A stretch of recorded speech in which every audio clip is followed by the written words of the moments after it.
Qabeenya hambaa seenaa aadaa fi duudhaalee akka biyyaatti Itoophiyaan qabdu keessa hambaa kiliyaa ta'uun dhaabbata mootummoota gamtoomaniitti muummee barnootaa saayinsii fi aadaatti kan galmaa'e ayyaanni aadaa uummata Hararii Shawaalid isa tokkodha. Ayyaana Shawaalid waggaa waggaadhaan aadicha gabbisuu fi guddisuuf sirnoota garaa garaatiin kabajamu. Bara kanas mata duree qabeenya hambaalee keenya misooma turizimii keenyaaf jedhuun ayyaanichi marii paanaaliitiin magaalaa Harariitti kabajamaa jira. Marii paanaalii ayyaana Shawaalid irratti argamuun ergaa kan dabarsan pirezidantii mootummaa naannoo Hararii obbo Ordiin Badrii mootummaan jijjiiramaa waggoottan 7 darban keessatti dameewwan xiyyeeffannaan irratti hojjete keessaa hambaalee aadaa seenaa fi duudhaaleen uummataa iddoo olaanaa akka argatan taasisuun isaan gafaatii jedhaniiru.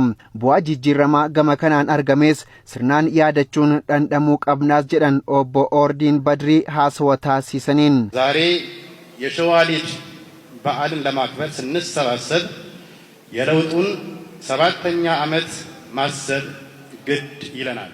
har'a ayyaana Shawaalid kabajuuf yeroo walitti qabamnu bu'aalee jijjiiramaa waggoota 7 darbanii yaadachuun dirqama ta'a. Waggoota 7 darban keessatti damee hundaan bu'aaleen galmeessinee firii ji'a bitootessaa ta'uu isaanii irraanfachuu hin qabnu. Waggaa 7ffaa guyyaa dhalootaa jijjiiramaa kabajuu qofa osoo hin taane bu'aalee hojii waggoota 7 kana keessatti hojjetaman sirriitti yaadachuun yeroo itti aanu keessatti bu'aa caalu galmeessuuf yeroo kamuu hojii cimaa hojjechuuf kutannoo qabaachuu qabna. Qabeenya hambaa kiliyaa Itoophiyaa ta'uun mootummoota gamtoomaniitti kan galmaa'e ayyaanni Shawaalid kan uummata Hararii qofa osoo hin taanem kan uummata Itoophiyaa maraatii waan ta'eef hunduu kunuunsuu fi beeksisuu keessatti qooda isaa baachuu qabaa jedhan.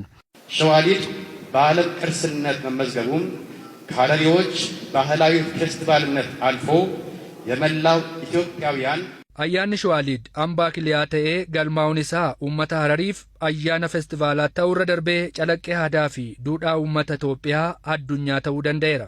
Kana waan ta'eef imala guddina damee turizimii keessatti akka naannoo biyyaatti tattaaffii taasifamaa jiru kan cimsudha. Kanarra dhaabbannee hambaalee keenyaa kunuunsuu fi jabeessuun barbaachisaadha. Hoogganaan biiroo aadaa hambaa fi turizimii naannoo Hararii obbo Tawaldaa Abdoosh gama isaaniitiin ayyaanni Shawaalid ayyaana sabaa fi sablammoonni walitti dhufeenyaa fi hariiroo obbolummaa isaanii itti cimsatanidha waan ta'eef ayyaanicha uummanni Itoophiyaa hundi abbummaadhaan cimsachuu akka qabu dhaamaniiru. ክብረ በዓሉ በዓለም አቀፍ ቅርስነት መመዝገቡ የክልሉን የቱሪስት ፍሰትን በመጨመር ayyaanni Shawaalid sadarkaa addunyaatti beekamtii argachuun isaa naannichatti yaa'insi turistootaa akka dabalu taasisuu duudhaan ganamaa dhaloota itti aanee dhufutti akka darbu gochuu fi yeroo ayyaanichi waggaa waggaan kabajamu uummattootni obbolaa Itoophiyaa duudhaa waliin jireenya fi obbolummaa isaanii waltajjii itti agarsiisan ta'ee tajaajilaa jira waan ta'eef aadaa kana jabeessuuf xiyyeeffannaa addaa itti kennuu qabna.